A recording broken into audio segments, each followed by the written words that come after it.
Xo'p, endi marhuma Nozimani ishga keladigan bo'lsak. Adashmasam plus minus 2 oy oldin Instagramga shunaqa video rolik joylashtirganman. Ya'ni jinoyat bo'lgan joyga katta ehtimol bilan politsiya xodimlari kelmagan deb tushunishimiz kerakmi? Yoki politsiya xodimlari kelgan bo'lsa ham o'z ishiga mas'uliyat bilan yondoshmagan deb tushunishimiz kerakmi? deb turib video rolik joylagan edim. Eng qizig'i bir hafta oldin Dalilus Javohir akaning Telegram kanalida shu mavzuga yaqin gaplar bo'ldi. Ya'ni Javohir aka aytdiki, 3 safardan beri biz sud-med ekspertizaga zaявление tashlayapmiz, lekin 3 safardan beri ertaga bo'ladi, indinga bo'ladi, 10 kundan keyin chiqadi deb turib cho'zib kelishyapti degan fikrni bildirdi. Va shu yerda bir inson Javohir akaga savol berdi. Demak, bloger avazda politsiya bilan tili bir ekanda, bularda hamkorligi bor ekanda degan gapni gapirganda, Javohir aka aytdiki, yo'q dedi, biz bu narsani tili bir ekan deb qo'yishimiz ham xato bo'ladi. Balkim politsiya o'z ishiga mas'uliyat bilan yondoshmagan bo'lsa, ot shuning uchun o'zini aybini berkitish maqsadida bu ishni cho'zayotgan bo'lishi mumkin degan fikrni bildirdi. Va mana kechagi kunga chiqqan ma'lumotga ishonadigan bo'lsak, sud-med ekspertizasi yo'q ekan. Ya'ni marhuma Nozimani ishi Koreyada rasmiylashtirilmagan ekan. Bazada yo'q, xullas bu qiz haqida ma'lumot.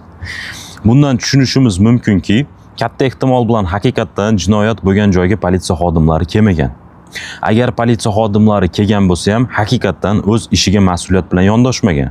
Ya'ni, bu yerda migrant ekan, O'zbekistonlik ekan, o'zini osgan durti deb turib, bu narsani jinoiy ish deyishmaganda rasmiylashtirmasdanlar shundaylar yopib borishgan.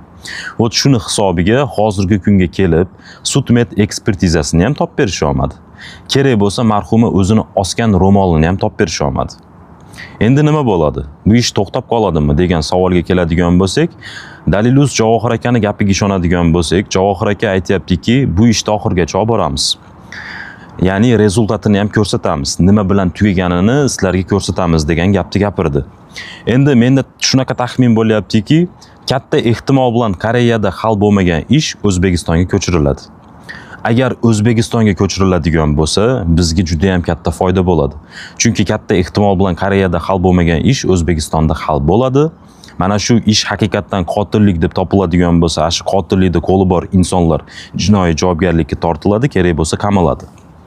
Kerak bo'lsa hattoki bloger avaz marhumani nomini qoralagani uchun, kerak bo'lsa marhumani onasini obro'sizlantirgani uchun ham jinoiy javobgarlikka tortiladi.